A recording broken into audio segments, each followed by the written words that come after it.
Hi, this is part two of the science of propaganda. So I'll get straight on with it. I think the state superstructure will never cease propaganda.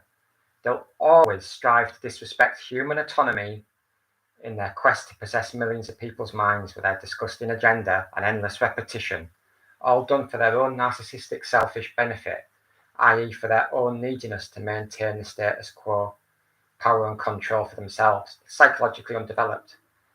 So they'll never cease propaganda. They'll always strive to disrespect human autonomy. Always. That is what they do. That is how they rock. That is how they roll. I think that people in traditional news media, well, consumers of, and social media are increasingly seeing this. It's a norm to almost accept this sort of thing that I'm saying here. But people tend to then make the error. It just doesn't. It's Caitlin put it in an excellent way. I'm trying to find that the way she put it now. The problem with trying to look to the very thing that is the problem for the answers.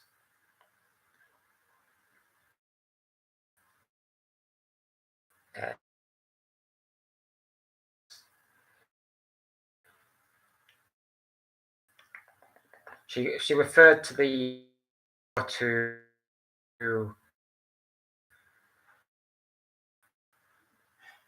anti-establishment, but they're already part of. They're already inside the propaganda matrix. You see, so they're being like fake anti-establishment.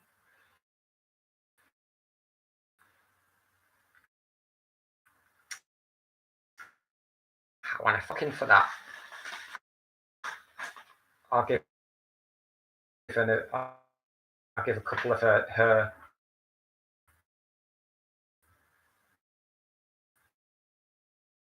other tweets.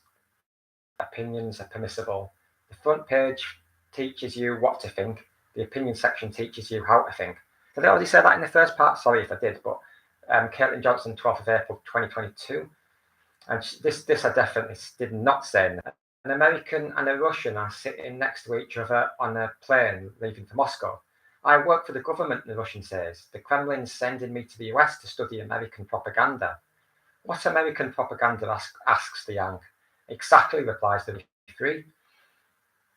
And she also, on the same day, tweeted, US free media is that it's free. The Russians know they're being fed government propaganda. The Americans don't.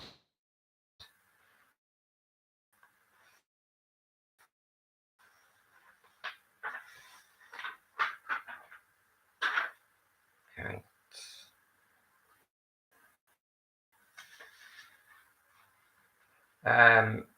In an article from the 4th of July 2022 titled Information Anarchism, Caitlin writes, we'd have to have the democratization of information and the end of mass media propaganda. It would mean breaking up institutions and sharing ability to those who don't have enough. Rather than a few plutocrats influencing the public influences the public. The public can collectively uplift unfair advantage in whether or not that will happen. That's my principle in ours, setting the agenda, repetition, or what I said in part one. Now, what was I thinking? Oh yeah, I was thinking about how people see through the state superstructure, yet there is still a problem when, as if like they're not real. Obviously it's a fine Caitlin's quotes. Oh no.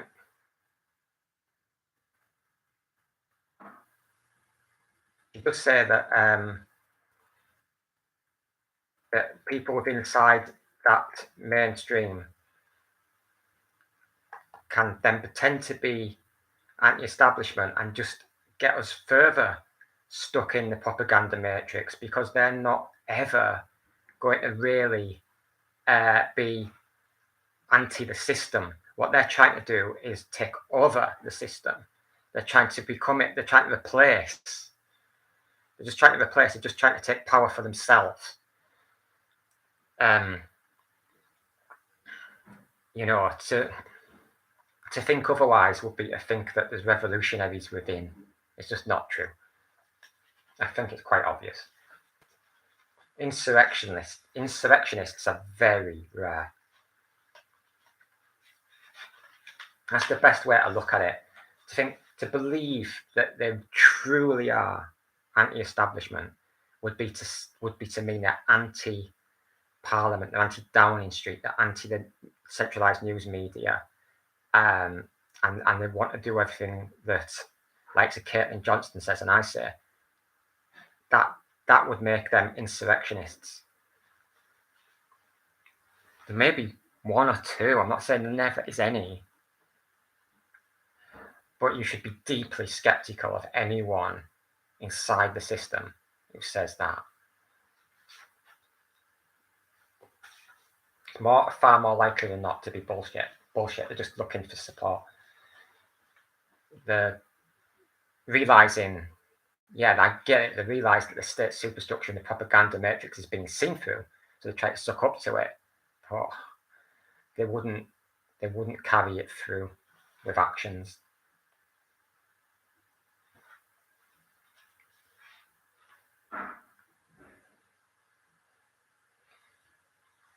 I think this quote by Caitlin Johnston is very, very difficult for people to understand. It gets into psychology, but I understand it. I'll explain it after I've read it. She writes, all propaganda relies on ego hooks in public consciousness. So if humanity begins dropping its habit of creating psychological identity structures altogether, we will become harder to propagandize. Since humanity's collective problems ultimately boil down to the fact that sociopaths manipulate our minds at mass scale, such a transformation would make a healthy new world not just possible, but inevitable. Now, I try to explain the sort of thing she's meaning there.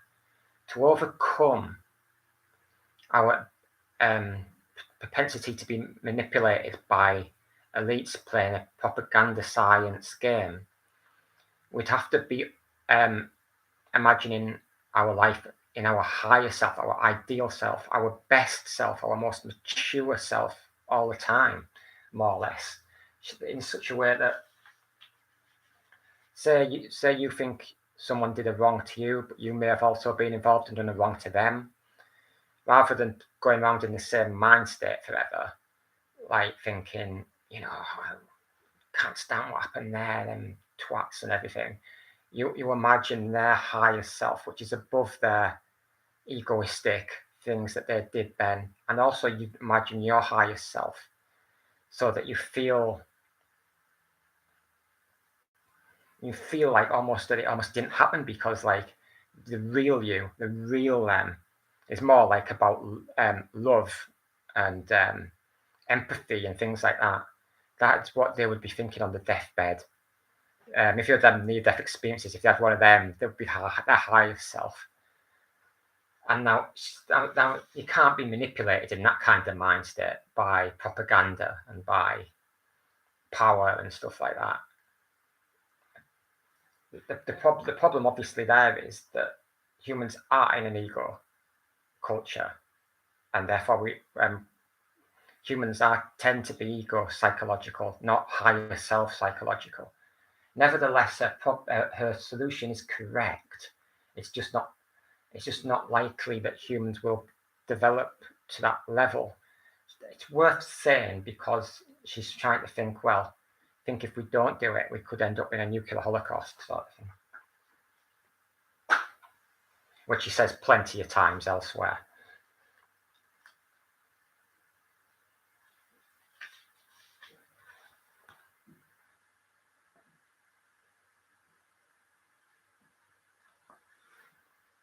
while this isn't her anti-establishment tweet, it does kind of fit. Caitlin writes,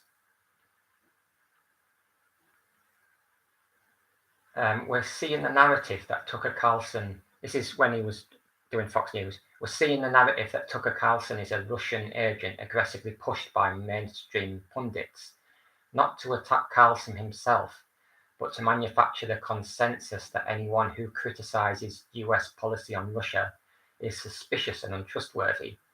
If you get your information about the world from Tucker Carlson, you're just a mainstream brainwashed as if you get your information about the world from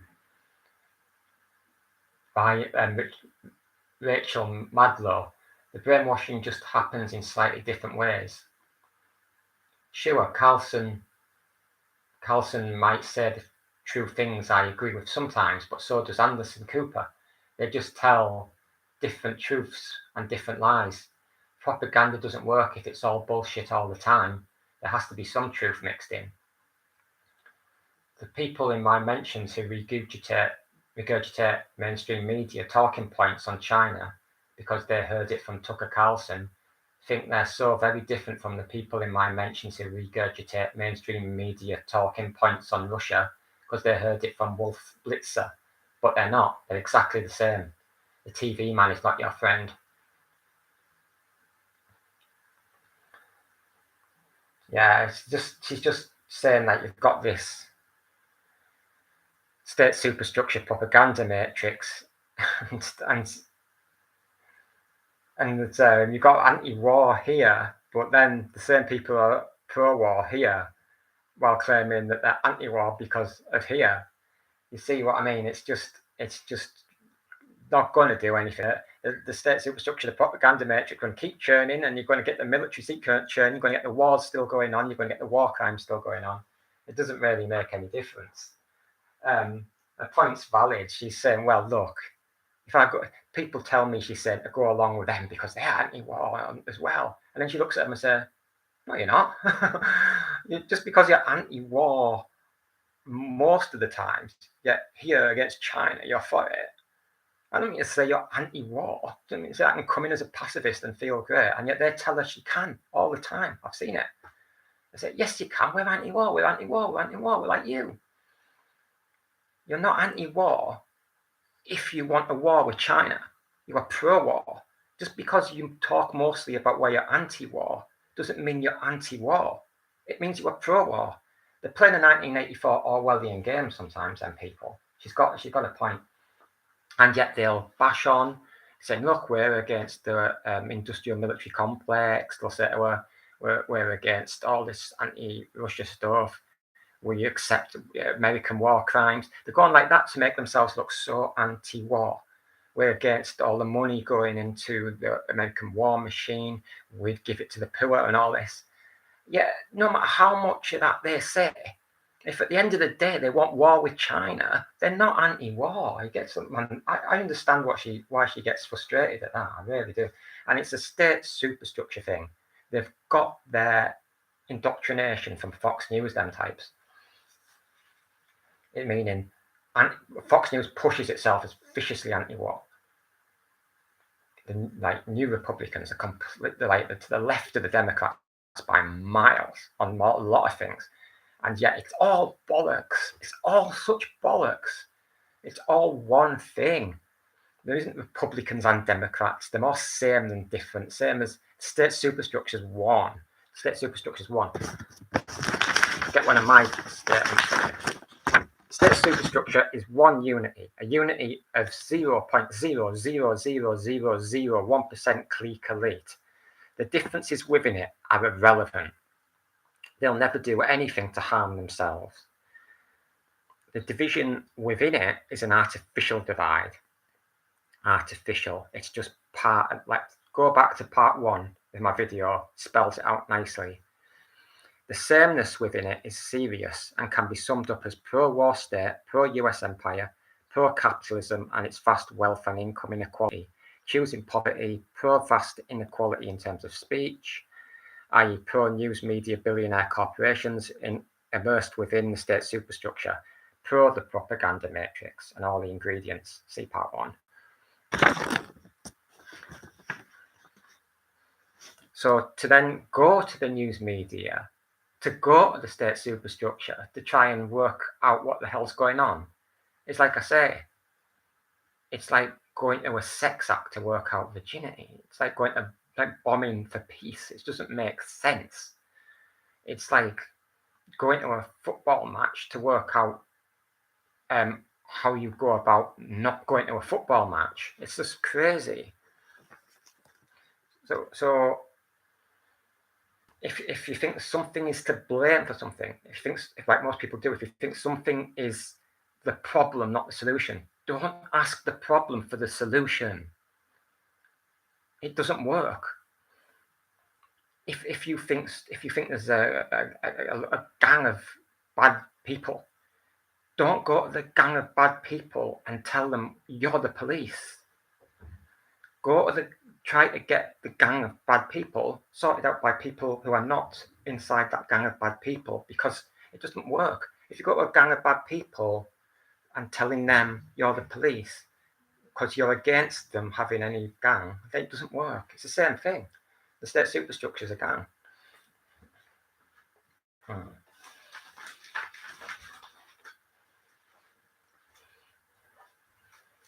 We can easily do better than the state superstructure, as it's characterized by corruption and presides over levels of inequality that are eye-watering, while simultaneously propagandizing its people to death.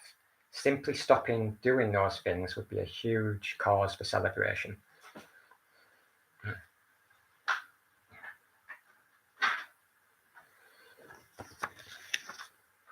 It's like a cartel.